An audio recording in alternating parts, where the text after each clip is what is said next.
Setelah lebih dari 1 dekade menyampaikan dakwah di Mekah dan menghadapi penolakan serta penyiksaan, Rasulullah Shallallahu Alaihi Wasallam akhirnya diperintahkan oleh Allah Subhanahu wa Ta'ala untuk berhijrah ke Yatsrib yang kelak dikenal sebagai Madinah Al-Munawwarah. Setelah Bait Aqabah kedua, para tokoh Quraisy semakin khawatir dengan kekuatan baru Islam yang mulai tumbuh di luar Mekah.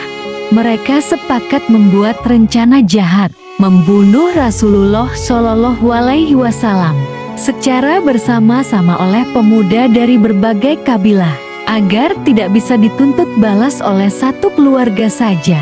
Namun Allah Subhanahu wa Ta'ala menyampaikan wahyu kepada Rasulullah untuk segera hijrah.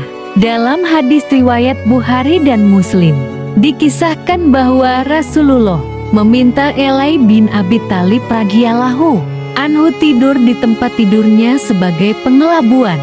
Dan malam itu beliau keluar rumah dengan membaca surat Yasin ayat 9.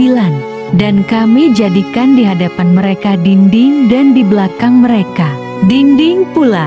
Lalu kami tutup mata mereka sehingga mereka tidak dapat melihat. Quran Surah Yasin 9. Rasulullah Shallallahu Alaihi Wasallam pergi bersama sahabat terdekatnya, Abu Bakar As-Siddiq radhiyallahu anhu. Mereka bersembunyi di Gua Sur selama 3 hari dan dikejar oleh pasukan Quraisy. Bahkan kaki mereka hampir ditemukan, tapi Allah melindungi.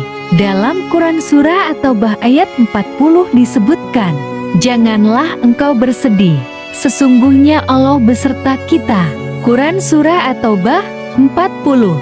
Setelah 3 hari, mereka melanjutkan perjalanan ke Madinah dibimbing oleh Abdullah bin Uraikid, seorang musyrik yang bisa dipercaya.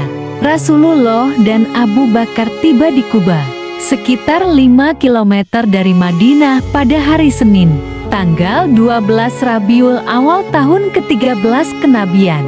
Di Quba, Rasulullah Shallallahu Alaihi Wasallam membangun masjid pertama dalam Islam, yaitu Masjid Quba. Sebagaimana disebutkan dalam Quran, sesungguhnya masjid yang didirikan atas dasar takwa sejak hari pertama adalah lebih patut kamu sholat di dalamnya. Quran Surah At-Taubah 108. Setelah itu, beliau melanjutkan perjalanan ke pusat Madinah. Warga Yatsrib kaum Ansyar menyambut beliau dengan nyanyian legendaris Talal Badru Alaina. Kaum Ansyar menyambut penuh cinta dan mempersilahkan Rasulullah untuk tinggal di rumah mereka. Namun beliau menunggu kemana unta beliau berhenti.